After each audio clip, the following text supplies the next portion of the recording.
Hello, আসসালামু আলাইকুম। সবাইকে টিএ হাবের পক্ষ থেকে শুভেচ্ছা। আমরা গত ভিডিওতে আমরা খান বাজার শেয়ারটি নিয়ে আলোচনা করেছিলাম, অর্থাৎ মনে হয় ৩-৪ দিন আগে হবে। তো যাই হোক, এই শেয়ারটির কিন্তু বিস্তারিত গত ভিডিওতেই আমরা দেখেছি। তো আজকে যা কিছু বেসিক বিষয় আমরা একটু আজকের প্রাইস মুভমেন্ট নিয়ে আসলে একটু কথা বলতে চাচ্ছি। শেয়ারটি আপনারা দেখতে পাচ্ছেন যে একটা বড় প্রাইস র্যালির পরে ২০২৪ সালের ফেব্রুয়ারিতেই অর্থাৎ শেয়ারটি কিন্তু ডাউন ট্রেন্ডে চলে যায়।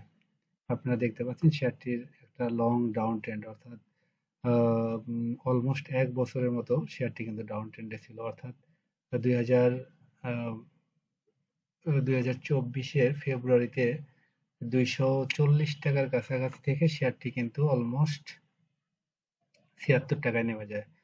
তো যাই হোক, শেয়ারটি আমরা যদি আহ, একটু বিস্তারিত দেখি, তাহলে আপনারা দেখতে পাচ্ছেন যে শেয়ারটি কিন্তু এই লেভেল থেকে এই লেভেল থেকে বিভিন্ন সময় কিন্তু ছোট ছোট করে সে নিচের দিকে যায়।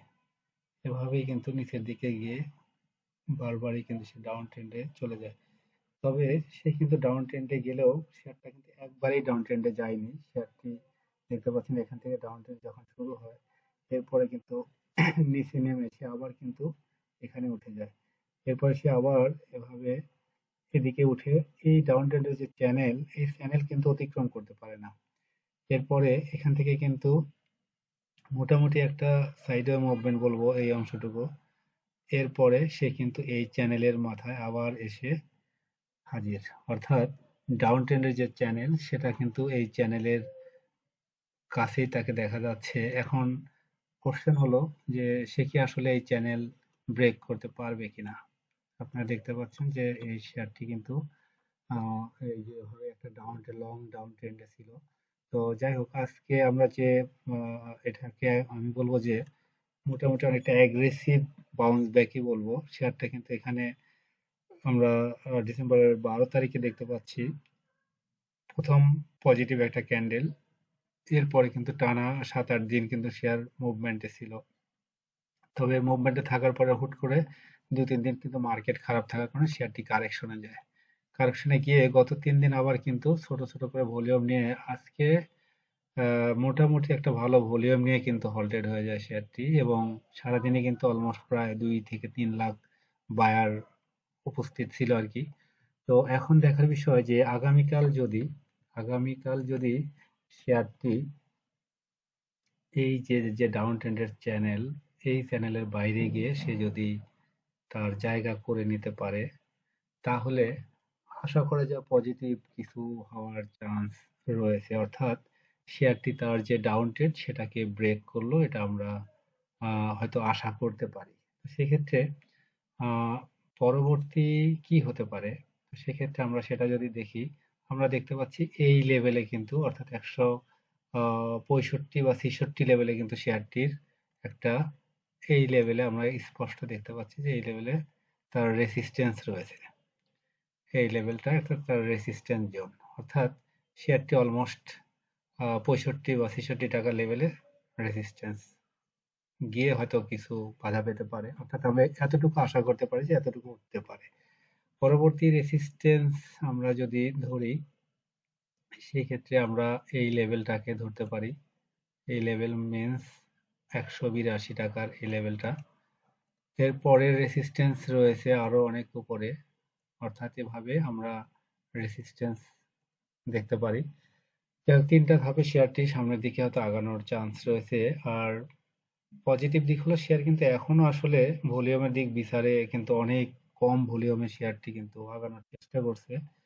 আর গত ভিডিওতে আমি বিস্তারিত আসলে বলেছিলাম শেয়ারটি আহ, তার গত ২ বছরের যে ভলিউম এবং তার প্রাইস মুভমেন্ট, সেটা কিন্তু আমরা লাস্ট ভিডিওতে দেখেছি আর কি। যাই হোক, তো এখন কোশ্চেন হলো শেয়ারটি কি ভালো করতে পারে কিনা। শেয়ারটি আমরা মালিকানা চেঞ্জ বা আদার্স এটা ওটার অনেক ইস্যুই শুনেছি। এখন বিষয়গুলো আসলে ওইভাবে হয়তো অফিসিয়ালি তার ওয়েবসাইটে কিন্তু পাওয়া যায়নি, তাই এই বিষয়গুলোকে আমরা এখনো কিন্তু প্রকাশ করতে পারি না যে এটা আসলে মালিকানা চেঞ্জ বা অন্য কোনো ইস্যু আছে কিনা। যাই হোক, আমরা হয়তো যদি এরকম কোনো নিউজ থাকে তাহলে আমরা সেটা পরবর্তী ভিডিওতে জানিয়ে দিব। যাই হোক, শেয়ারটির পজিটিভ দিক আমরা যদি বলি টেকনিক্যাল অ্যানালাইসিসে দেখেন 9 ডে হলে 9 ডে যে মুভিং এভারেজ আছে তার উপরে কিন্তু আজকে উঠে গেছে। আর অন্য কিছু ইন্ডিকেটর যদি আমরা দেখি, আমরা হলো ম্যাকডি দেখি। ইয়েস, ম্যাকডি কিন্তু তার শেপ চেঞ্জ করে নিচের দিকে আসার চেষ্টা করে আবার কিন্তু পজিটিভ হয়ে যায়। ডেইলি চার্টে আমরা দেখতে পাচ্ছি এটা, এবং ম্যাকডি কিন্তু জিরো লাইনের উপরে ওঠার চেষ্টা করছে। তো আশা করা যায় যদি আগামীকালও পজিটিভ থাকে ভলিউম সহ, তাহলে ম্যাকডি আগামীকালই হয়তো জিরো লাইন ক্রস করতে পারে। আচ্ছা, এটাকে যদি আমরা উইকলি চার্টে দেখি তাহলে কি হয়?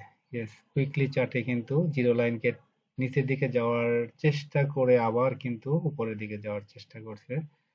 যাই হোক, এটাও অনেকটা পজিটিভ।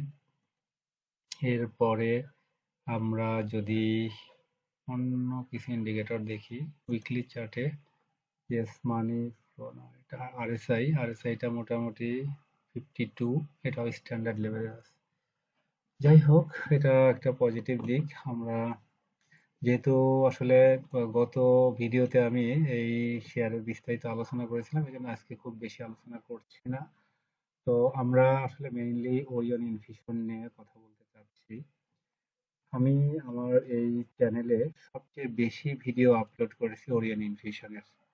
আপনারা হয়তো আমার চ্যানেলে গেলেই দেখবেন যে আমি প্রায় 6টার মতো ভিডিও আপলোড করেছিলাম যখন শেয়ারটি 300 টাকা লেভেল থেকে শুরু করে, অর্থাৎ 2024-এর জানুয়ারি বা 23-এর শেষের দিকে, নভেম্বর থেকে আসলে এটার আমার মনে হয় ভিডিওটা দেওয়া আছে। সেক্ষেত্রে এই শেয়ারটি নিয়ে আমরা একটু বিস্তারিত হয়তো আজকে আলোচনা করব। শেয়ারটির শেয়ার মার্কেটের ইতিহাসে সবচেয়ে বড় প্রাইস মুভমেন্ট যতগুলো শেয়ার হয়েছে তার মধ্যে ওরিয়ন ইনফিউশন কিন্তু একটি। 73 বা 70 থেকে কিন্তু শেয়ার উঠে যায় 1000 টাকা, এবং খুবই অল্প সময়ের মধ্যে শেয়ারটি বড় ধরনের প্রাইস মুভমেন্ট হয়। তো যাই হোক, শেয়ারটির আমরা যদি বেসিক কিছু আলোচনা করি, শেয়ারটি এখানে আমরা দেখতে পাচ্ছি ভলিউম অনেক বড় ভলিউমে কিন্তু শেয়ারের প্রাইস মুভমেন্ট হলেও শেয়ার যখন ডাউন ট্রেন্ডে যায় আমরা দেখতে পাচ্ছি ভলিউম কিন্তু অনেক কম ছিল। এবং 2023 সালের নভেম্বরে যখন আবার শেয়ার প্রাইস মুভ করে, এই সময়টাতে আমি ভিডিও কিন্তু আপলোড করি। তো যাই হোক, এখান থেকে কিন্তু শেয়ারের প্রাইসের আবার একটা দারুণ মুভমেন্ট দেখতে পাই, অর্থাৎ প্রায় 750 টাকার দিকে কিন্তু চলে যায়। এরপরেই কিন্তু শেয়ারের কারেকশন হয় এবং মোটামুটি একটা ডাউন ট্রেন্ডের মধ্যেই কিন্তু শেয়ারটি ছিল। তো যাই হোক, শেয়ারটি কিন্তু এখন আবার আপ ট্রেন্ডে যাওয়ার জন্য চেষ্টা করছে, এবং আমরা দেখতে পাচ্ছি যে শেয়ারের প্রচুর ভলিউম হচ্ছে, নিচের দিকে আমরা দেখতে পাচ্ছি ভলিউম হচ্ছে, এবং শেয়ারটি মোটামুটি জিরো লাইনের উপরে কিন্তু আমরা এভারেজ লাইন 9 ডে এভারেজ লাইনের উপরে কিন্তু অবস্থান করছে। এই শেয়ারটি আসলে উইকলি চার্টে খুবই ভালো একটা মুভমেন্ট দেখা যাচ্ছে। আমরা এটা ডেইলি চার্টে যদি দেখি, ডেইলিতেও আমরা দেখতে পাচ্ছি যে টানা কিন্তু লাস্ট কয়েকদিনে 265 টাকা থেকে অলমোস্ট 440 টাকা, হিউজ প্রাইস মুভমেন্ট। অর্থাৎ 7-8-10 দিনের মধ্যেই কিন্তু শেয়ার প্রায় ডাবলের কাছাকাছি হয়ে যায়। যাই হোক, এরপরে একটু কারেকশনে গেলেও শেয়ারটি কিন্তু হয়তো একদিন বড় প্রাইসের ফলিং হয়, ভলিউম সহই প্রাইস ফলিং, কিন্তু পরপর 3 দিন কিন্তু অলমোস্ট সে আবার 400 টাকা ব্রেক করার চেষ্টা করে এবং মুভিং অ্যাভারেজ লাইনের উপরে ওঠার চেষ্টা করছে।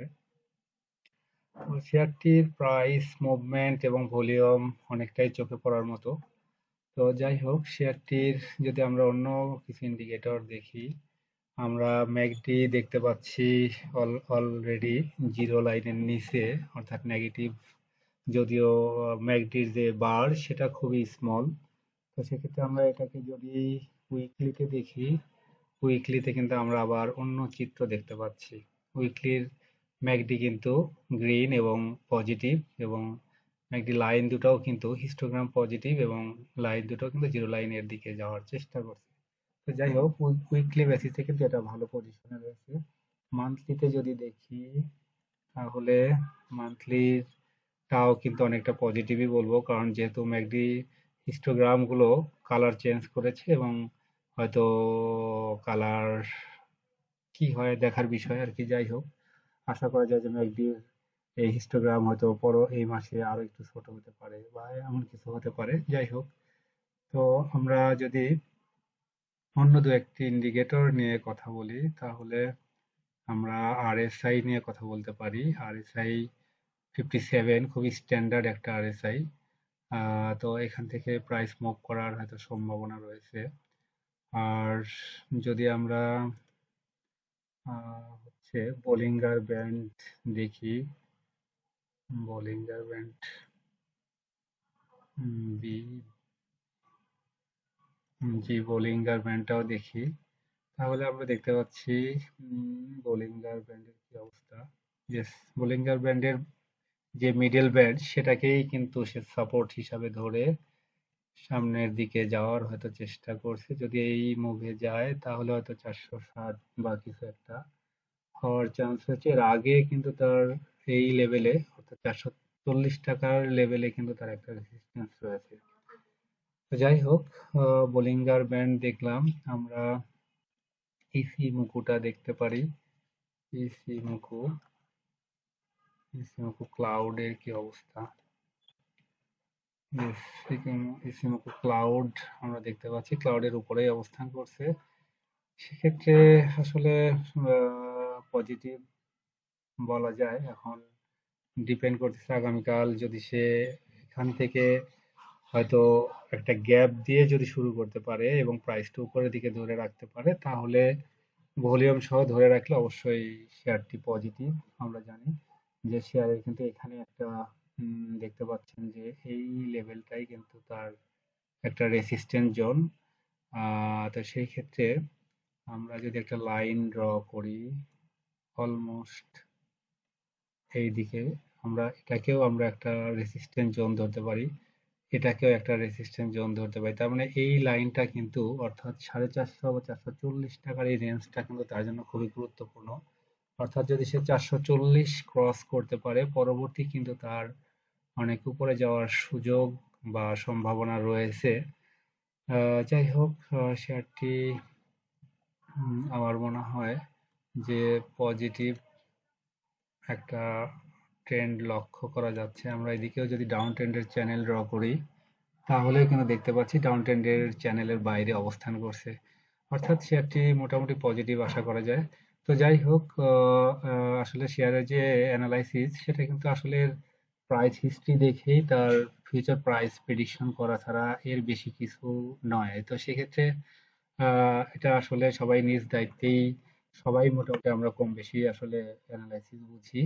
সেক্ষেত্রে শেয়ার কেনার আগে অবশ্যই এটার নিজ দায়িত্বেই আসলে বুঝে কেনা উচিত, অন্যের কথা প্ররোচিত হয়ে কেনা উচিত নয়। যেহেতু শেয়ারটি খান ব্রাদার্স এবং ওরিয়ন ইনফিউশন দুইটা শেয়ার কিন্তু মোটামুটি এখন ভলিউম এবং টপ 10 এর মধ্যেও দেখা যাচ্ছে শেয়ার দুটিকে। তো সেক্ষেত্রে হয়তো শেয়ারটি সবার মোটামুটি আকর্ষণের একটা জায়গাও তৈরি করছে। তো যাই হোক, এই জন্য শেয়ারটি নিয়ে আসলে কথা বলা। তো শেয়ারটি অবশ্যই হয়তোবা ভালো করতে পারে, এটা একটা সম্ভাবনা, depending on the price movement and volume analysis. তো যাই হোক, সবাই ভালো থাকবেন। আশা করি সবার মঙ্গল হোক, এবং আমরা জানি যে আরো কিছু নিউজ আজকে আমরা ফেসবুকে দেখতে পাচ্ছি। যদি নিউজগুলো সত্য হয়, তাহলে পুরো মার্কেট হয়তো ইউটার্ন নিতে পারে। তো দেখা যাক আসলে কি হয়। আমরা সবাই আশা করি যে মার্কেট ভালো হবে ইনশাল্লাহ। তো সেই দিক থেকে মার্কেট ভালো হলে প্রত্যেকটা শেয়ারই কিন্তু মুভ করার সুযোগ বা সম্ভাবনা রয়েছে, সাথে ফান্ডামেন্টাল শেয়ারও বাড়ুক এই প্রত্যাশা করি। সবাই ভালো থাকবেন, সবাইকে শুভরাত্রি।